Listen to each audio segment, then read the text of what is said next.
It's Tuesday, and you know what that means. It is time for the Keeping It Real Podcast, episode 18. Welcome, everyone. My name is Colin Doyle, and with always is my better half. Can I say that? No. No. No. Okay. With always is my, I used baby brother last week. Mm, That was great. With always is the guy who makes me look good on the golf course, Mr. Ryan it Espey. has begun It has already, begun. ladies and gentlemen.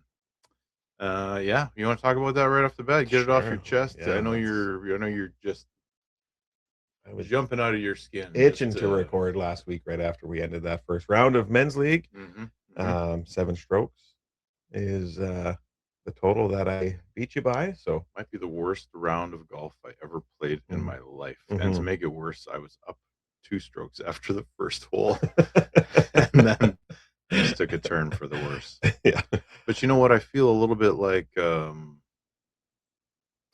Al Gore. Al Gore. Yeah, you know who Al Gore was? Oh, Al Gore. I thought you said Al Allegore. Yes, Gore. Al Gore. Yes, environmentalist. Right. Was the vice president of the United States, Yep, ran for president. yep. And while he won the popular vote, he still lost it with by electoral seats. And what that means is that if we didn't have that silly snowman rule, I'm pretty sure I would have still been Mm, in there. mhm. Needless to say, we are not very good golfers. Nope, We played with a couple guys. we're at the It was bottom of the actually barrel. great time. They were close to scratch golfers. So as Chase is a good golfer. yeah, so as usual, Um, the competition was between Ryan and myself. So yeah, and that will continue because we're playing with Cliff. we can Uh, whack it. yeah, yeah, Cliff, who is often giggling and waiting at his first drive for us to catch up to him after about 3 strokes. Yep. Yeah, so that's happening this week, but it is the back nine, so pretty confident. Pretty Yep. confident, despite I got a such a terrible performance. Having not swung a club in 10 months, like it was it showed. a Yeah. significant period of time. Mm-hmm. I didn't have a practice round. Mm. So there you go. Yeah. There's my excuses All right. for the week. Cart and first round of drinks are on you tomorrow night. Yeah. So I'll buy you your Sprite Yeah. and your yeah, drive the cart. Awesome. Now that I got that out of my system, that I am a far superior golfer than Ryan. What else we got today? This week, last week, that was true. Uh, This week, things might change. So, yeah, might. I don't want to start a losing streak here. So, I don't know. I was debating going to the driving range tonight, but I think I have an arm wrestling practice, which I got news on that front too. Let's hear it.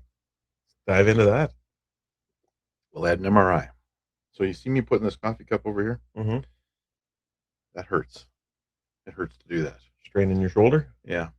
I have a full tear of well, let's not get into technical terms, but there's multiple tears in my shoulder and severe arthritis in my shoulder, so it will require surgery at some point. And when that happens, I'm hanging up the arm wrestling career after 30 Okay. years. Wow. So over the next 10 months or so, I'm picking a handful of tournaments. I have been offered a super match with an old rival of mine that I've gone back and forth with. And the funny part is, both of us used to be pushing 400 pounds, and now we're both around 280. So it's what a coincidence. Yeah. No Yeah. kidding. Could look very different. We might get together and do it. Well, it's definitely going to look different. Get together and do it one more time. The World Championships might be a thing, but they might not. I mean, flying to Japan out of Winnipeg at that time of year is so expensive. Yeah. And with what's going on around here, maybe I just pick a few around the North America and that'd be that. Interesting. That's too bad. You've had a long career. 30 years almost. 30 years and 27. And average for an arm wrestler? What is an average? Who knows? I mean, so many people have done it for a snippet of their life.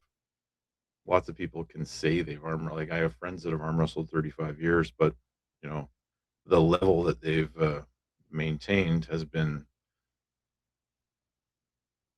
dismal. Mm-hmm.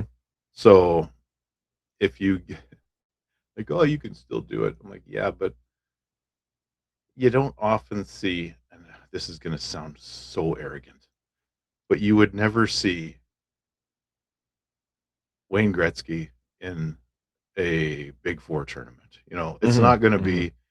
You don't achieve like the highest levels of something and then just settle back into mediocrity. Right. It's kind of like a walk away thing. I don't want to hang around to the point where local guys are now kicking my ass. Right. It kind of tarnishes what I have built over my career. So I always use that reference, but when it comes to music, don't go out as the Motley Crue. Oh my God. Yeah, Go, that's a great. yeah. You've seen Vince Neil lately.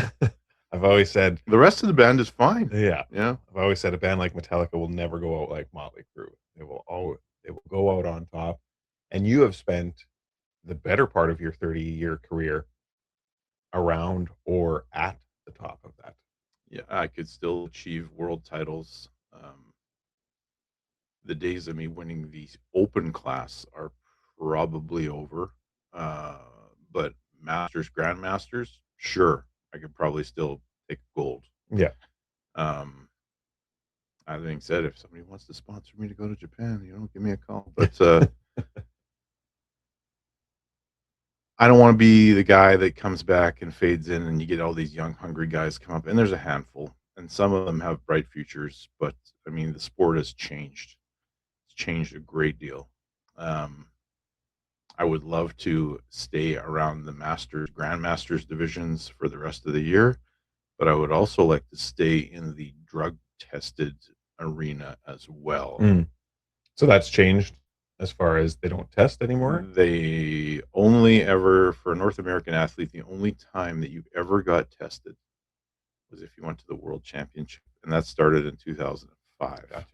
So that's hard to compete with guys who are So juicing. a World Championship, you can still go and you can expect a somewhat level playing field. Yeah. Until lots of people have been popped for getting caught. They just don't, because there's such a random amount of tests. Right. But guys still get caught.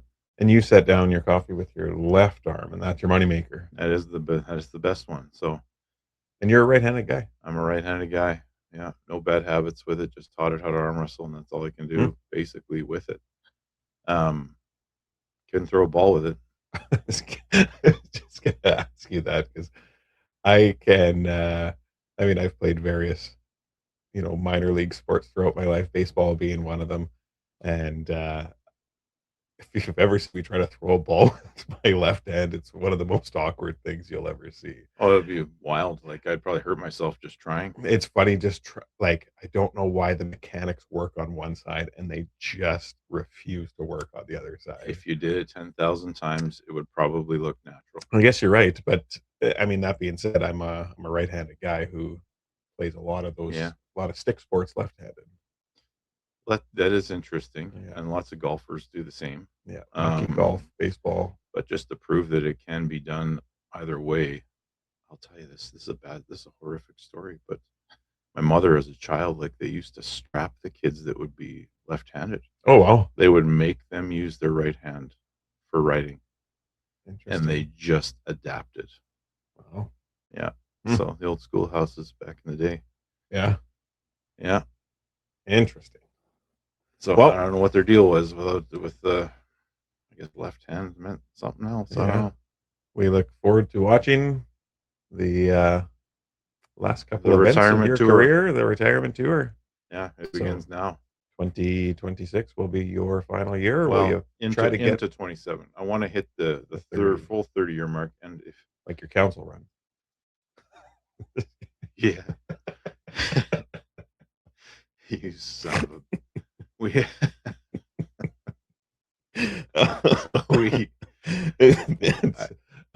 I was gonna just criticize if you know about healthcare in Manitoba. Yeah, don't touch my knee. When we hit the if you know anything about healthcare in Manitoba, like, sure, yeah, my MRI came back. I'll probably need surgery again, sent for a surgery consult. that could take a year and a half. Yeah, exactly. So I'm surprised you got an MRI. Well, I got a cancellation, a short notice There you cancellation go. at Boundary Trails. Said a year to a year and a half once the referral's into the surgeon. And I was also told that, if you go in there and you tell the surgeon you intend to continue arm wrestling, then they probably won't do it. Right. Else they basically let us know when you're finished. Yeah. So I will be at the mercy of our healthcare system, and that will determine the length of my career. But 2027 will be. I'm going to try to push it right to that May-ish of 27 mark. It'll be the 30th anniversary of First tournament. of my first tournament. Interesting. Yeah. Sorry about the council jab.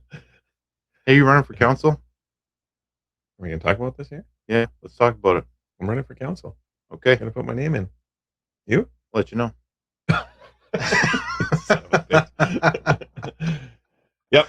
You know what? I've enjoyed. I'm gonna say I've enjoyed all of it. It's All of it? the good, the bad. It's been a real eye opener for me. Council is not necessarily what I thought it was when I first put my name in, but I've enjoyed it, and um, I think we've done our current council in the last 4 years. I think we've done some good things, and we've got to pick up where previous councils have left off as well, and see some of those projects through to the end. So I would like to. I think we've done a lot, but I think there's more to do. There's always more to do, and we have done lots of things. Some stuff I still can't even talk about yet because it's like hasn't been announced. But so many exciting things coming up, and we've polished off the previous council projects, which I was a part of those councils too, going back to 2010, and we've got our own coming up. Yeah, exactly. And I don't think there's, in past councils, past elections, there's been like the polarizing issue, but I think this council, particularly our mayor, has really gone after some of the touchy subjects like the bail reform. That's a big one. Like public safety is always an issue, and I think that our council, yourself, the mayor, have gone to great lengths to improve the situation here in Portage. The implementation of the CSOs was really well received, and I think it's going to continue to grow. And I'm not going to let the cat out of the bag. Okay, well, I'm probably going to run again, but we'll see. No, and that I get a lot of feedback, just when you're out and about, and especially over the last couple of weeks. You go back to the campground and you see people you haven't seen in a while, and it's that communication piece and the transparency, primarily coming from the mayor's social media. Just reading recaps that are bite sized instead of like watching the whole Cole's Notes version as to what's going on in our city. And if you don't know what Cole's Notes are, please put that into AI or Google and just try to give yourself, because a lot of people don't know what Cole's Notes are anymore. I don't even know if I know, but and then it takes a book and puts it into a pamphlet. Oh, okay. And it was by Cole's, the bookstore. Oh, okay. Yeah. There we go. And and I think this is you're coming to the end of your 16th year on council, and I find that a lot of times when we are discussing an issue, it's very helpful to have someone who's been around longer, to say, well, what did you guys do in the 2010s? How would you have handled this certain situation? We have our mayor who's on her second term, coming to the end of her second term. We have one other councillor who's coming out to the end of their second term, and in Preston. But there's 4 of us who are still in our first term. So that's the other thing is, it is good to have the history, but I also have the history before that, because a lot of the things that I wanted to do when I first got elected in 2010, I learned the history of from Dale Lyle. Had Jean-Marc as a city manager as well, and then of course we move into Nathan and then Nicole. So learning from all those folks along the way and knowing sometimes why we do things and why we don't do things. Right. Because you should always know your history and don't make the same mistakes the people before you did. Yeah, that's right. Yeah. And I will say where I was actually going with this is we don't have a huge amount of polarizing issues. Like, I would be curious if, and by the way, the election forum, if we're talking about this week in Portage, we might as well lean right into that. Or the election forum. The election information session is tomorrow. Tonight. It is tonight. Sorry about that, folks. Yeah. I almost misled you.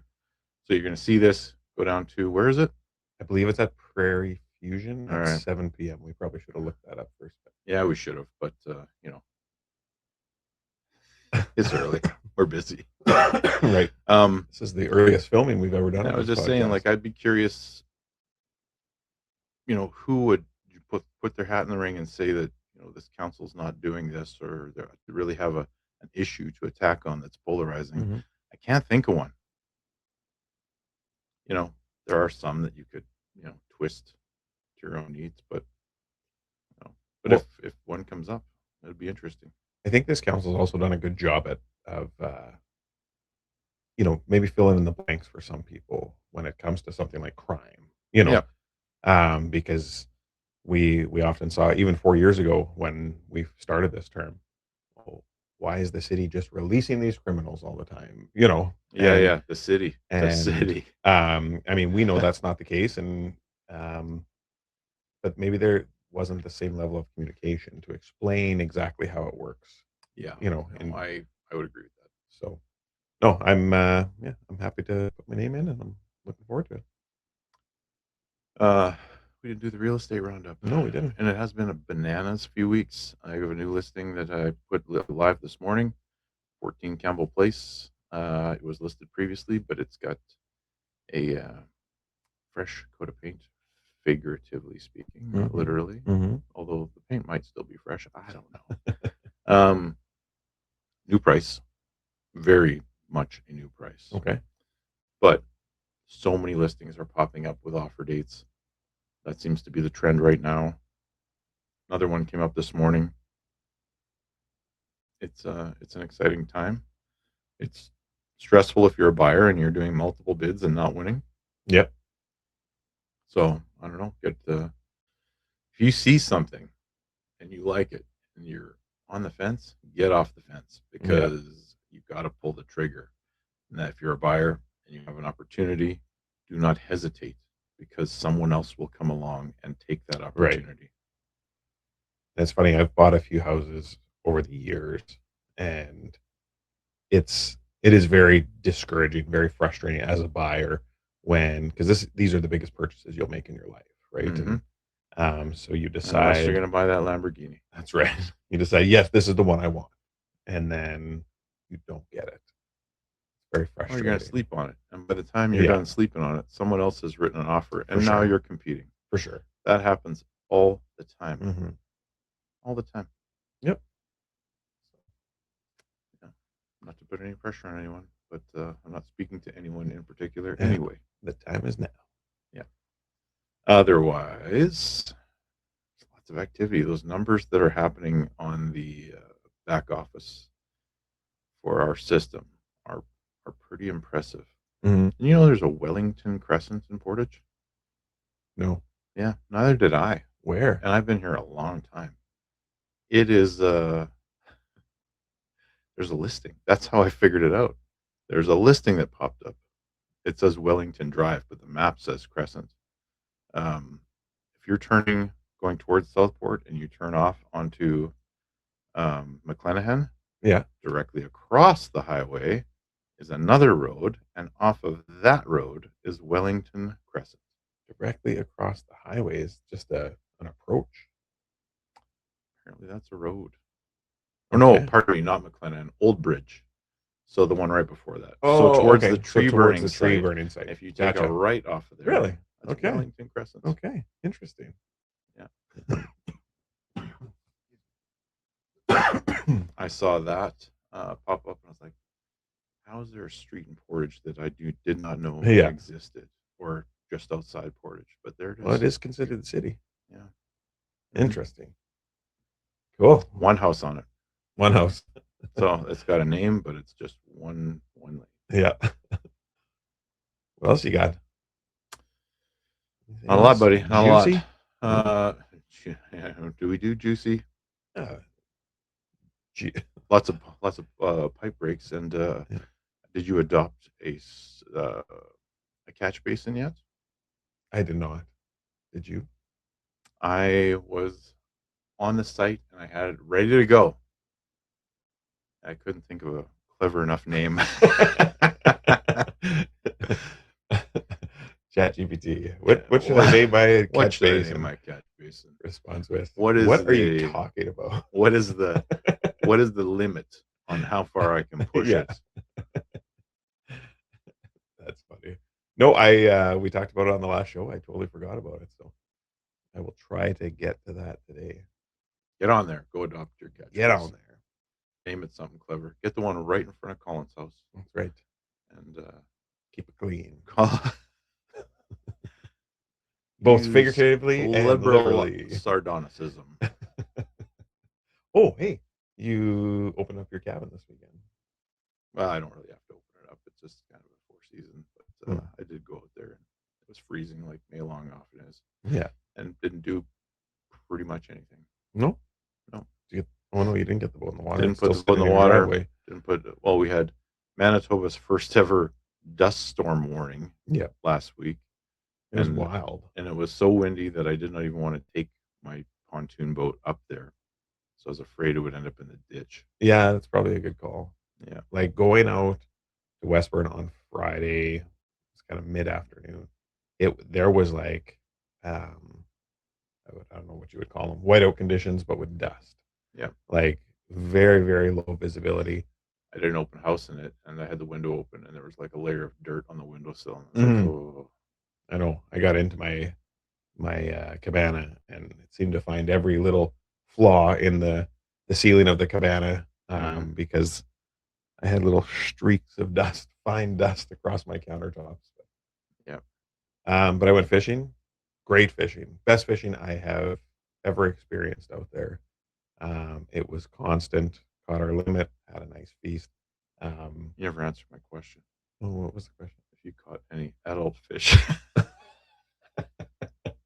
from the photo you sent me. No, they were consistent eater size. There were two big ones. I did not catch either of the big ones. And there was one that we caught that had a lot of weird growths all over it. So I don't know if it was an injury and that's how it healed, or if it was, I hope that's the case, and not some sort of weird walleye disease, but it was creepy. Couldn't wait to get it off the hook and get it back in the water because it was hard to look at. Zombie fish, exactly. Yeah. No, heading back out there this weekend. It's nice to see everyone you haven't seen all winter. I'm assuming you have somewhat of a community out at your half of Portage is out there. Ah, yes.